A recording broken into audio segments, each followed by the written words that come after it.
دنیا بھر کی طرح پاکستان میں بھی 2 نومبر کو international day to end impunity of crimes against journalist منایا گیا، مگر اس موقع پر گزشتہ سال میں میڈیا کے خلاف کارروائیوں میں تقریباً 60% تک کے تشویشناک اضافے کی نشاندہی کی گئی ہے۔ یہ انکشاف فریڈم نیٹ ورک پاکستان کی سالانہ امپیونٹی رپورٹ میں کیا گیا ہے، جو انٹرنیشنل میڈیا سپورٹ کی مدد سے تیار کی گئی۔ رپورٹ کے مطابق موجودہ حکومت کے دور میں اظہار رائے کی آزادی اور صحافیوں کے تحفظ کا ماحول مزید خراب ہوا ہے۔ رپورٹ میں نومبر 2024 سے ستمبر 2025 کے درمیان پاکستان بھر میں صحافیوں اور میڈیا سے متعلق کارروائیوں کا احاطہ کیا گیا ہے، اور صحافیوں اور دیگر میڈیا کارکنوں کے خلاف حملوں اور کارروائیوں میں نمایاں اضافے کی نشاندہی کی گئی ہے۔ صحافیوں کے خلاف کارروائیوں کے کم از کم 142 واقعات ریکارڈ کیے گئے، جو پچھلے سال کے مقابلے میں تقریباً 60% اضافہ ظاہر کرتے ہیں۔ رپورٹ کے مطابق میڈیا کے لیے دشمنی پر مبنی ماحول نے جو فروری 2024 کے عام انتخابات کے بعد مزید شدت اختیار کر گیا ہے، پاکستان کے تقریباً ہر علاقے کو صحافت کے لیے غیر محفوظ بنا دیا ہے، اور منفی واقعات تمام صوبوں اور علاقوں سے رپورٹ ہوئے ہیں۔ رپورٹ میں یہ بھی بتایا گیا کہ موجودہ حکومت کے پہلے سال کے دوران متنازع قوانین کے تحت صحافیوں اور میڈیا سے وابستہ 30 افراد کے خلاف کم از کم 36 مقدمات درج کیے گئے۔ یہ قانون 2025 کے شروع میں پارلیمنٹ کے ذریعے ترمیم کے بعد مزید سخت کر دیا گیا، جس سے عوامی سطح پر شدید رد عمل پیدا ہوا۔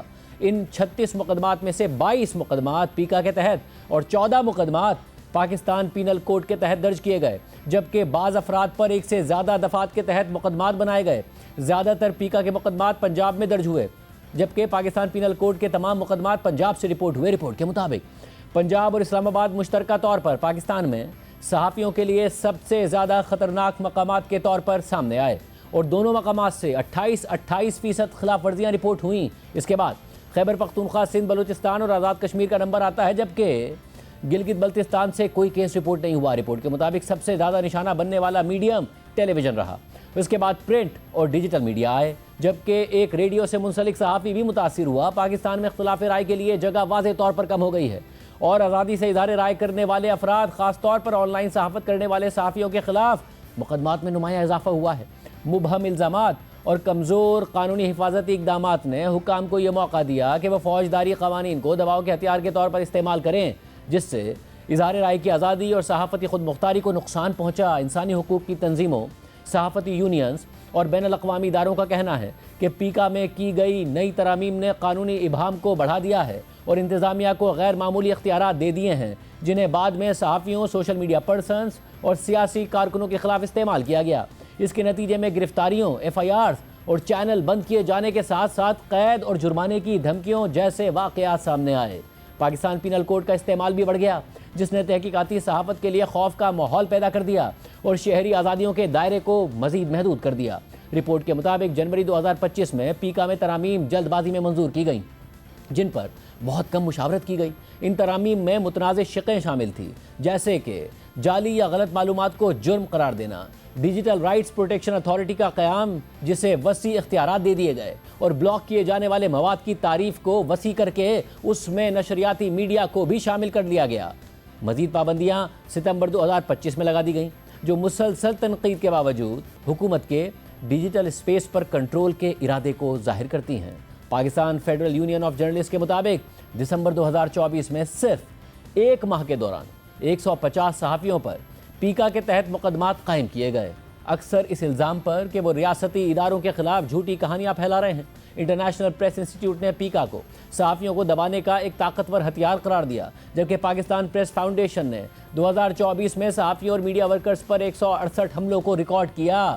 Reporters without borders, global voices اور نیشنل اسمبلی نے بھی درجنوں کیسز دستاویزی شکل میں پیش کیے، جبکہ انٹرنیشنل فیڈریشن آف جرنلسٹ نے پیکا کو مارشل لاء سے تشبیہ دی۔ ہیومن رائٹس واچ اور ایمنسٹی انٹرنیشنل نے انٹرنیشنل ہیومن رائٹس اسٹینڈرڈز کی خلاف ورزیوں کے باعث اس قانون کی منسوخی یا اس کی بہتری کا مطالبہ کیا۔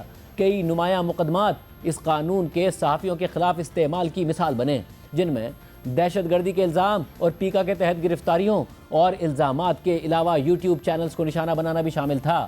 ان قانونی کارروائیوں کے مجموعی اثرات نے پریس کی آزادی پر گہرا منفی اثر ڈالا، سیلف سینسرشپ میں اضافہ کیا، مالی نقصانات اور روزگار کے لیے خطرات پیدا کیے، ڈیجیٹل پلیٹ فارمز کے لیے خطرات بڑھائے، اور خاص طور پر پنجاب میں زیادہ منفی اثرات دیکھنے میں آئے۔ رپورٹ کے مطابق ان کارروائیوں میں ایک صحافی کا قتل، قتل کی 4 کوششیں، 30 قانونی کارروائیاں، گرفتاریوں اور حراست کے 15 واقعات، 39 جسمانی حملے، 30 آن لائن اور آف لائن دھمکیاں، 3 اغوا، 3 گمشدگیاں اور 10 ڈیجیٹل دھمکیاں شامل تھیں۔ زیادہ تر متاثرین صحافی تھے، لیکن دیگر میڈیا کارکن جیسے سٹیزن جرنلسٹ اور نان ایڈیٹوریل اسٹاف بھی نشانہ بنا۔ 71% واقعات میں سرکاری حکام کو بنیادی ذمہ دار قرار دیا گیا، جبکہ باقی واقعات میں مختلف عناصر، سیاسی جماعتیں اور نامعلوم ذرائع ملوث پائے گئے۔ پاکستان وہ پہلا ملک ہے جس نے صحافیوں کے تحفظ کے لیے خصوصی قانون سازی کی، جو وفاقی اور سندھ کی سطح پر منظور کی گئی۔ تاہم ان قوانین پر عمل درآمد اور تحفظاتی کمیشنز کے قیام میں تسلسل نہیں رہا، اور صرف وفاق اور سندھ میں قابل ذکر پیش رفت ہوئی۔ رپورٹ کے مطابق کچھ مثبت پہلو بھی سامنے آئے، جن میں 2025 میں وفاق اور سندھ میں جرنلسٹ سیفٹی کمیشنز کے سربراہوں کا تقرر شامل ہے۔ تاہم وفاقی کمیشن ابھی تک نامکمل ہے، کچھ اراکین کی سیکیورٹی کلیئرنس باقی ہے اور انتظامی مسائل برقرار ہیں۔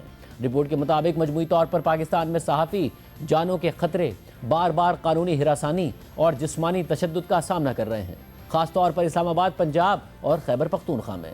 میڈیا کارکنوں کے تحفظ اور جواب دہی کے لیے ٹھوس اقدامات کی فوری ضرورت ہے۔ رپورٹ کے مطابق اگرچہ پاکستان نے حالیہ برسوں میں قانون سازی کے میدان میں پیش رفت کی ہے، خاص طور پر وفاق اور سندھ کی سطح پر، لیکن دیگر علاقوں میں پیش رفت کی کمی اور تحفظاتی کمیشنز کے غیر مؤثر ہونے نے صحافیوں کے خلاف جرائم کے خاتمے میں رکاوٹ پیدا کر دی ہے۔ صرف قانونی ڈھانچے کافی نہیں، بلکہ مؤثر عمل درآمد اور مسلسل نگرانی ضروری ہے، تاکہ میڈیا کارکنوں کی حفاظت اور اس کی خلاف ورزیوں پر جواب دہی یقینی بنائی جا سکے۔